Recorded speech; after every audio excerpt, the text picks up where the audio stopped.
Hello दोस्तों, कैसे आप सभी लोग। उम्मीद करते हैं आप सभी अच्छे होंगे। प्लीज़ इस चैनल को ज़रूर सब्सक्राइब कीजिए क्योंकि यहाँ पर आपको काफ़ी ज़्यादा इन्फॉर्मेटिव वीडियोस मिलेगी। तो गर्मी बहुत शिद्दत के साथ हो रही है और इस बार गर्मी ने जीना हराम कर दिया है। जी हाँ, और पिछले 122 सालों का रिकॉर्ड इस गर्मी ने तोड़ दिया है। और ना सिर्फ इंसान बल्कि इस गर्मी से हमारी जो एग्रीकल्चर इंडस्ट्री है वो भी बहुत ज़्यादा परेशान है।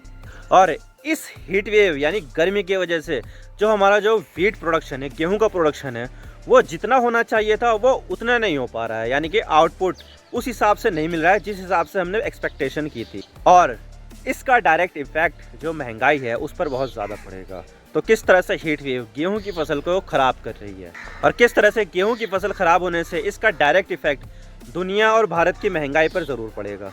तो आज इसके बारे में बात करते हैं कि ये हीट वेव किस तरह से गेहूं की फसल को ख़राब कर रही है और इसका इफ़ेक्ट कहां कहां पर होगा। लेकिन उससे पहले हम न्यूज़ आर्टिकल्स देख लेते हैं।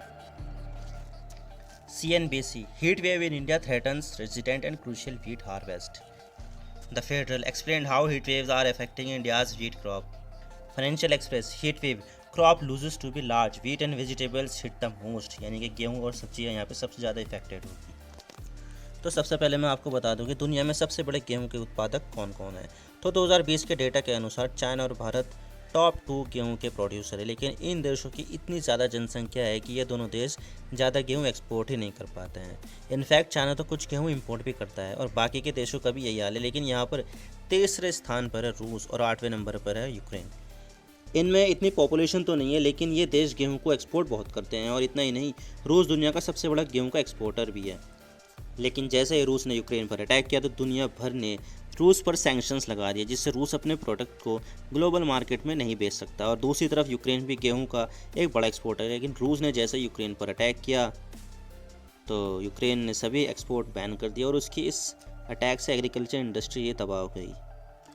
और इसी बीच सरकार ने यह बताया कि फाइनेंशियल ईयर 2021-2022 में भारत ने $50 बिलियन का पॉइंट टच किया है, जो अब तक का सबसे ज़्यादा है एग्रीकल्चर एक्सपोर्ट में। भारत ने अब तक इससे ज़्यादा एग्रीकल्चरल प्रोडक्ट्स का एक्सपोर्ट इतना नहीं किया था जितना अब किया है, और इसमें भी गेहूं का शेयर 4 गुना बढ़ चुका है। 2020-2021 में भारत ने $568 मिलियन का गेहूं एक्सपोर्ट किया था, तो वहीं 2021-2022 में 4 गुना बढ़कर $2119 मिलियन का गेहूं एक्सपोर्ट किया था।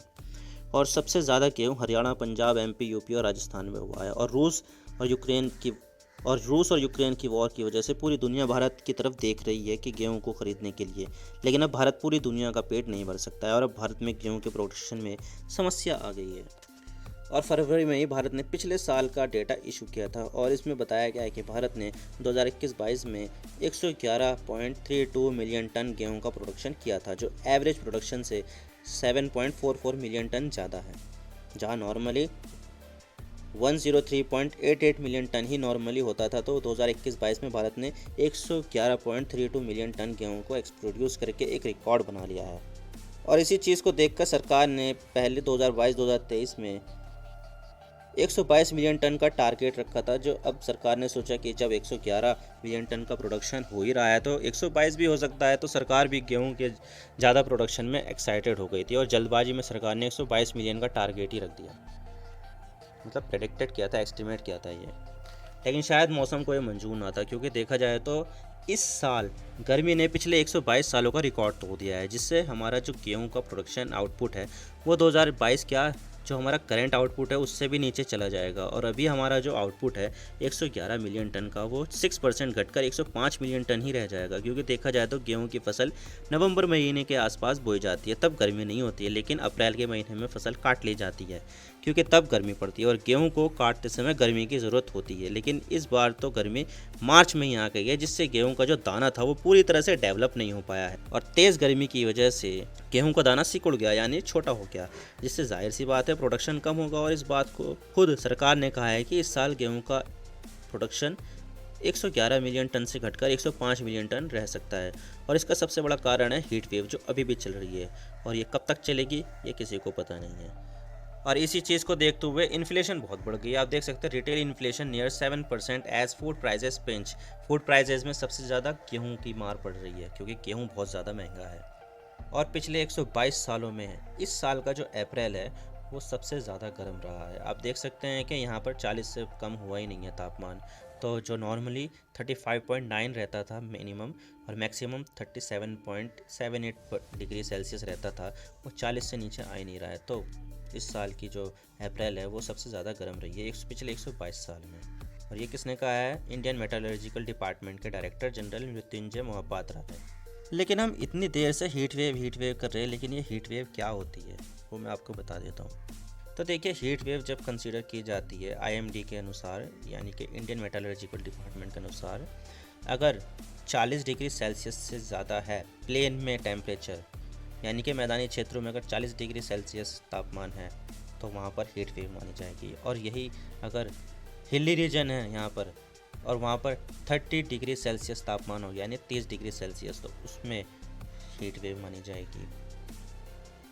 और अगर यहाँ पर दूसरी कंडीशन ये आती है कि अगर नॉर्मल टेम्परेचर से 4.5 डिग्री सेल्सियस से 6.4 डिग्री सेल्सियस के बीच में अगर तापमान ज़्यादा रहता है तो यहाँ पर हीट वेव मानी जाएगी नॉर्मली।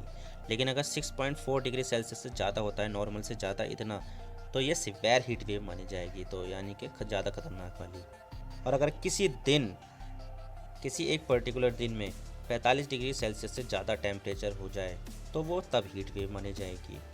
और 47 डिग्री सेल्सियस से ज़्यादा हो जाए तो वो सिवियर हीट वेव मानी जाएगी। तो ये होता है हीट वेव। तो आप इसके बारे में क्या सोचते हैं? क्या इस बार गेहूं की फसल सच में बहुत ज़्यादा कम होगी? क्या इससे ज़्यादा महंगाई बढ़ेगी?